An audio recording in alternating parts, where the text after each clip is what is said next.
segunda hora de Crisis en el Aire, el programa de radio de la revista Crisis. Es 11 de septiembre y son las 9:10 de la mañana.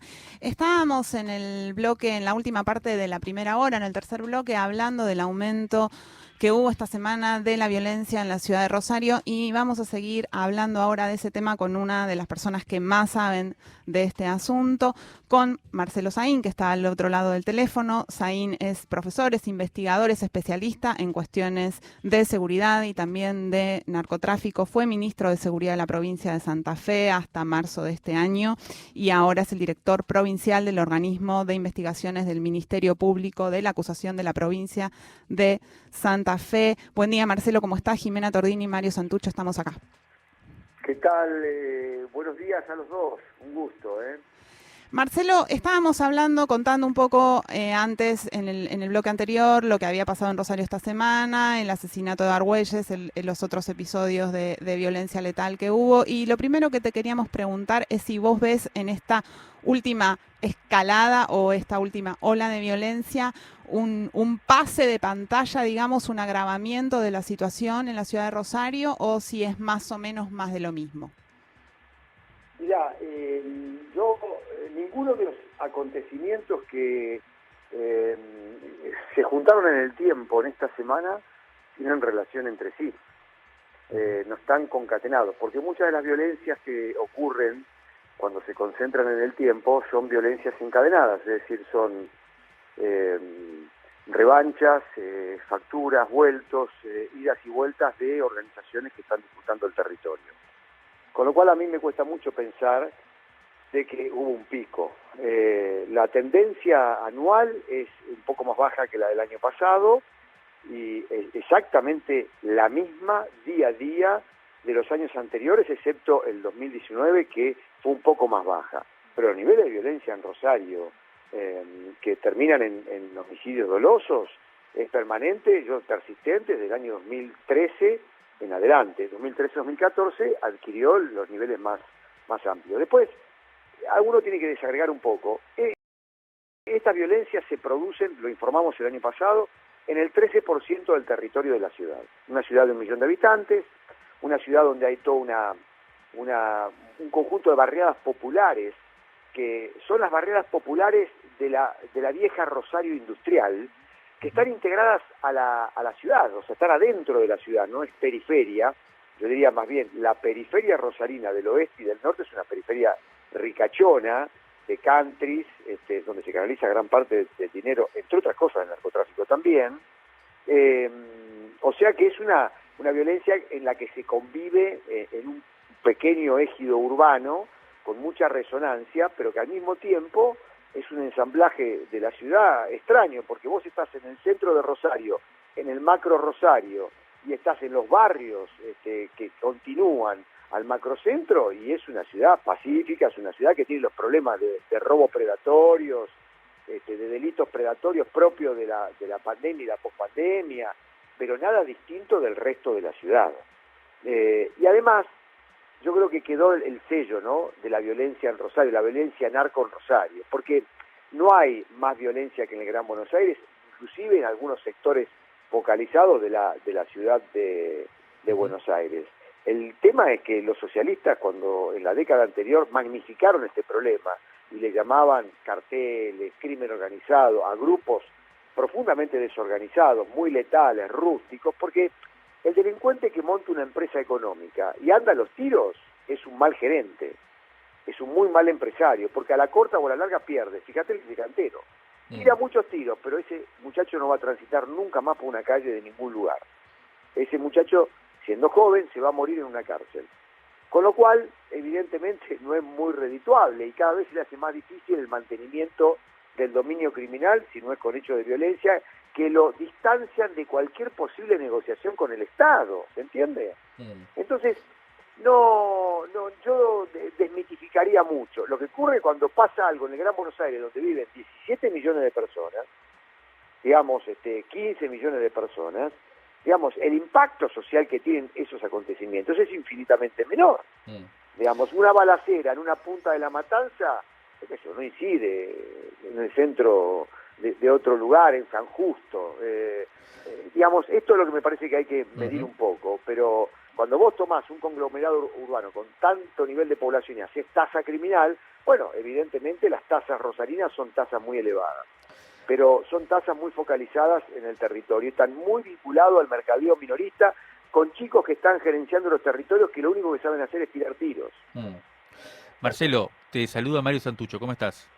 Mario, buen día.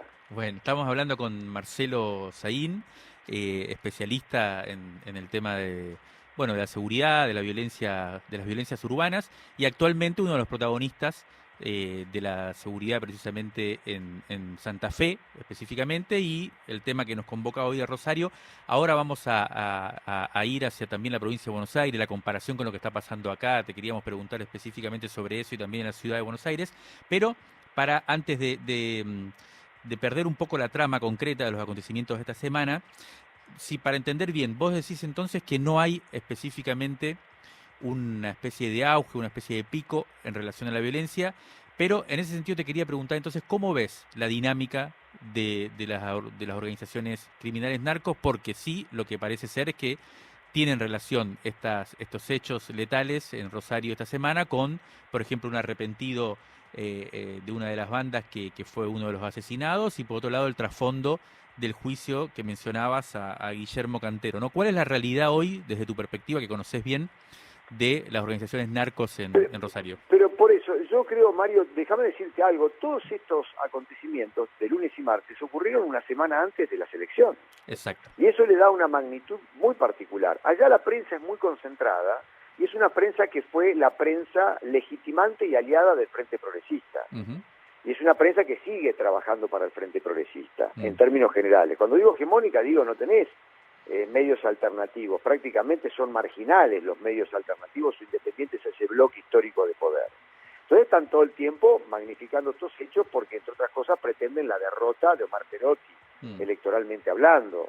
Y al mismo tiempo son vocería de sectores que se han ido a Cambiemos, de la UCR. Entonces ha habido una suerte de focalización mediática muy importante. No construyen los temas, pero sí le dan una relevancia que después son víctimas los propios rosarinos, porque ellos magnifican el problema y después te dicen, pero Rosario, porque después vos vas ahora a Pichincha, a Oroño, está todo el mundo corriendo, caminando, haciendo gimnasia, en los restaurantes. Es decir, vos decís, esta no es la ciudad que TN dice que es Medellín.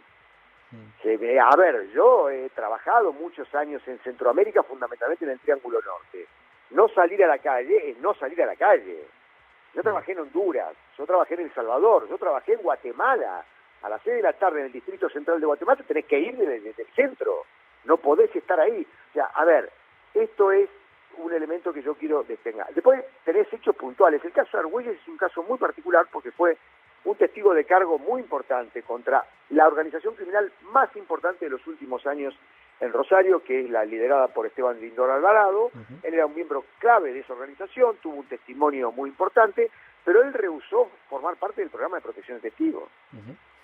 Él no quería ser custodiado, él quería andar en la vida, pobre señor, porque la verdad es muy difícil, digamos, hay que tener cuidado en este tema porque el señor está muerto.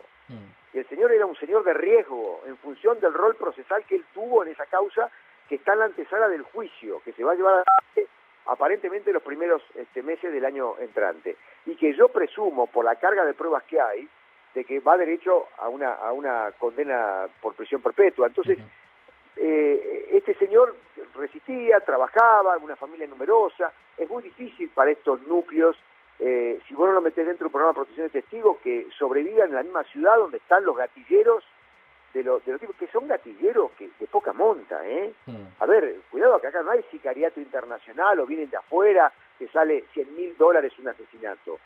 Son pibitos de 50, $60.000 y son chicos soldaditos, tiratiros de barrios carenciados. Esta gente que está imputada de ser los autores materiales de este hecho, estaban volviendo con un auto rojo que se lo vio a 10 cuadras, se lo veía, para quemarlo con los bidones de nafta arriba del auto. No estamos hablando de profesionales de la saga.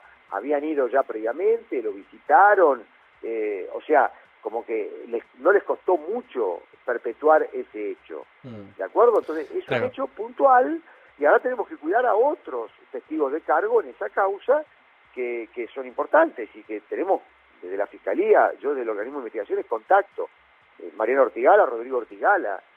Son organizaciones que la venganza funciona, pero no es una venganza sofisticada, es una venganza materialmente factible. Marcelo, vos hablás entonces de una organizaciones o pibes o gente que no es específicamente sofisticada, pero que parece tener decisión, digamos, ¿no? Porque de hecho perpetra los acontecimientos. Y también hablas de un sistema político o de un sector de la política que utiliza esto. La pregunta ahora sería, ¿qué capacidad ves vos de que esta violencia se expanda más allá de los marcos de las conflictos entre bandas o al interior de las bandas criminales y penetre de alguna forma al sistema político?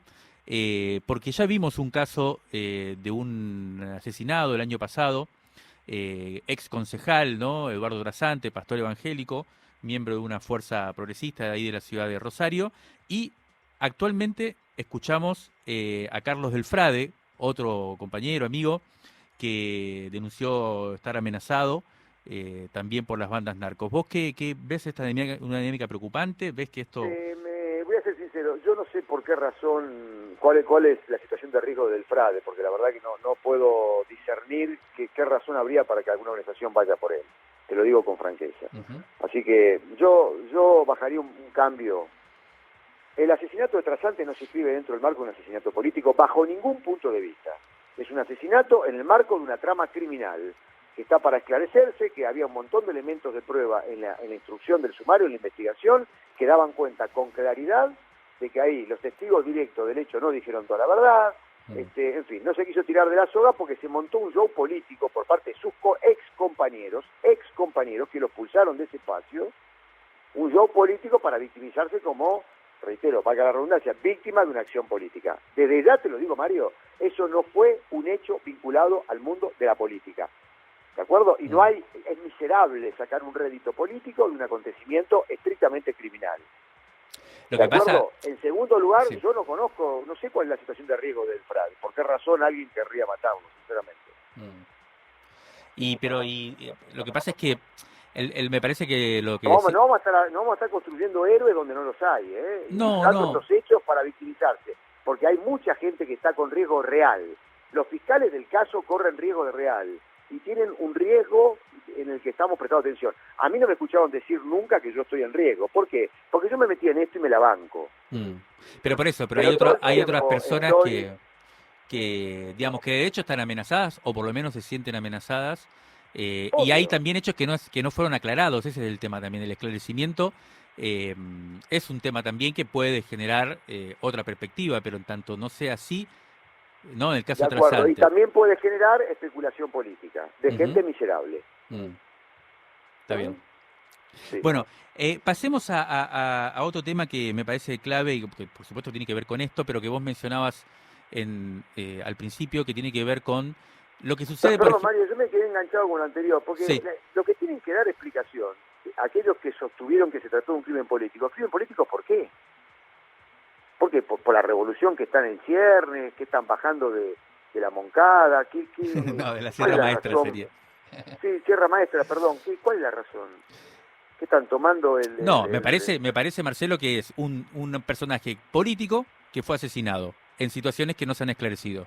Entonces, era ya un personaje político, era un personaje expulsado de su espacio político. Ellos tienen que explicar por qué, yo no lo voy a decir. Expulsado por razones bastante impúdicas de su espacio político y que estaba vinculado al mundo criminal por su actividad.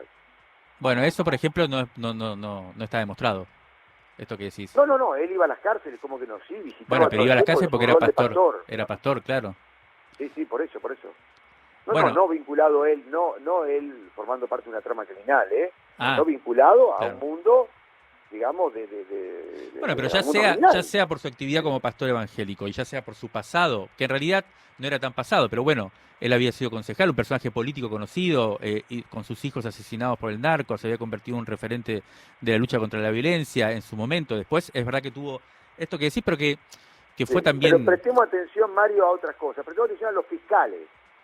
Ajá. Que han llevado adelante investigaciones importantes y que esa gente corre riesgo de verdad. Esa gente no anda todo el tiempo diciendo, lamentándose de la situación de riesgo que corre, y están todo el tiempo con custodios colgados, y están todo el tiempo viendo cómo se mueven en esa ciudad con la familia.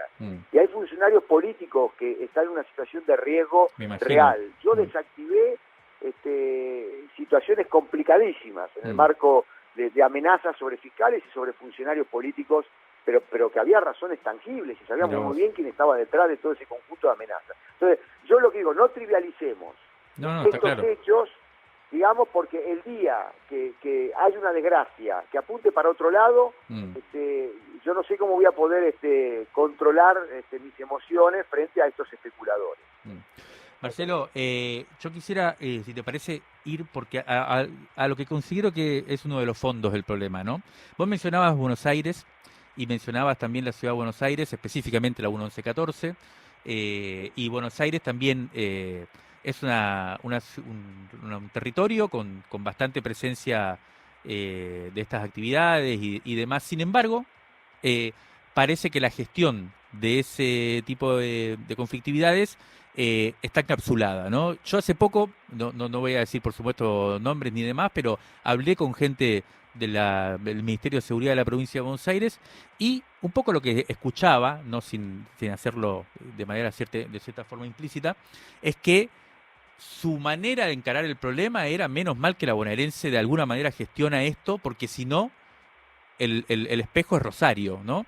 Entonces, totalmente. En Rosario, ustedes están llevando adelante una gestión de este problema distinto, en la cual, por un lado, uno puede decir que las organizaciones criminales desbordaron, en cierta forma, a la gestión policial del asunto, pero por otro lado, la pregunta es hacia dónde se va, cuál es la postura de ustedes y me imagino que no deben estar intentando reorganizar el doble pacto del cual vos bien has hablado en tus libros, pero ¿y entonces hacia dónde se va? Esa sería la pregunta. Bien, es muy, muy inteligente la pregunta. Primero comparto con ese diagnóstico. Las policías que controlan el territorio con la ley en la mano y con la ilegalidad, con el monopolio de la ilegalidad, son policías que ordenan el territorio. No estoy reivindicando, estoy describiendo. Sí. Entonces vos vas a tener un nivel de criminalidad soterrada, no violenta, clandestina, que no la hace problemática políticamente, porque no le da visibilidad pública. Y eso es, de alguna manera, hacer seguridad pública, de manera ilegal. Pero de eso se trata el doble pacto. Eso es eficiente en muchos lugares. En la ciudad de Buenos Aires hay un mercado prolífico de cocaína, digamos, pero no hay violencia letal como vemos en Rosario. La provincia de Buenos Aires lo mismo, y cada vez que se rompió ese doble pacto con hechos muy estruendosos, siempre recuerdo el caso Candela, digamos, la policía tuvo capacidad para restituir nuevamente esa gobernabilidad tranquila. En Rosario hace mucho tiempo que eso se rompió. Hace mucho tiempo. Eso coincidió con un proceso, como una consecuencia impremeditada del proceso de reforma procesal penal, donde ya se quiebra la lógica anterior de la justicia de instrucción y aparece un MPA con facultades muy importantes en la investigación de los delitos, pero al mismo tiempo muy débil desde el punto de vista institucional, con personas que no estaban a la altura y capacitadas para afrontar un delito tan violento, porque coincide la implementación del Código Procesal Penal y la conformación del Ministerio Público de la Acusación con fiscales y fiscalas muy inexpertos, con la expansión tremenda del narcotráfico en la ciudad. 2010, 2014 se produce, digamos, la expansión, la estructuración real de un mercadeo de drogas tremendo y una rentabilidad que ni las propias organizaciones, que eran organizaciones de ladrones, de extorsionadores, de delincuentes no vinculados al narcotráfico, cuando se volcaron, familiares, muy locales, cuando se volcaron al narcotráfico, esas organizaciones claramente hicieron una rentabilidad que no supieron qué hacer. Al principio compraban autos, bienes de lujo, después tuvieron que, a través de abogados, elaborar algún tipo de estrategia de economía ilegal o de lavado de dinero más sofisticado. Esto que yo te digo, Mario, es la policía en el medio también se fracturó. Se fracturó y vos fijate el caso de los monos. El grupo policial que va sobre los monos es el grupo policial que protegía a Alvarado. Eso lo supimos mucho tiempo después. si vos ves la etnografía, digamos, los monos tenían un nivel de protección, yo diría más que protección policial, habían rentado los servicios de protección policial muy subordinados a su organización. O sea, fíjate, ya no había una policía dominante, sino había una policía empleada. Por eso gran parte del juicio fue contra la organización de los monos, fue un componente no policial y un componente policial. Y por otro lado, cuando desjulamos la asociación ilícita Alvarado, también tenías componentes policiales, un poquito de mayor nivel, porque era una organización un poquito más sofisticada, pero, digamos, bastante subordinada al mandato del líder criminal. Es decir, se quebró. Esas organizaciones, ¿por qué iban? Por la apropiación de la rentabilidad de la droga, es decir, todos competían por la guita. Sí, sí. Los criminales competían por la guita y el Estado ilegal también competía por la guita criminal. Marcelo, me está por sacar acá a las patadas. Sí. A las patadas. Sí, en un segundo, ¿hacia dónde se va entonces? ¿Cuál es la solución? Yo creo que, estamos en el peor de los mundos, porque iniciamos un proceso de reforma que no tuvo apoyo de la oposición. Claro. Nosotros hicimos un modelo, vos tenés que fortalecer mucho la policía, tenés que fortalecer mucho al Estado, tenés que ir a una lógica de control no asociado al crimen, ¿de acuerdo? Claro. Es decir, toda forma de control de mercadeo es regulatorio. Yo prefiero tener en mi ciudad narcos pacíficos, porque narcos va a haber, ¿de acuerdo? Porque la gente toma cocaína, y la gente que toma cocaína recreativamente los jueves, los viernes y los sábados, no es gente de los barrios populares, es gente de la clase media y clase alta. Te prefiero que eso me lo gerencie gente con coherencia, como hacen en Estados Unidos, en Europa, etcétera, etcétera, que sepa, que entienda que este es un negocio, y el Estado no asociado, pero cuando tiene que caerle, le cae.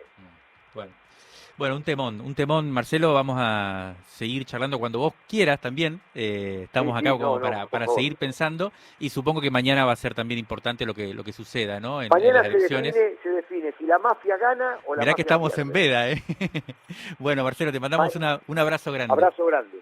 Chao. Chao.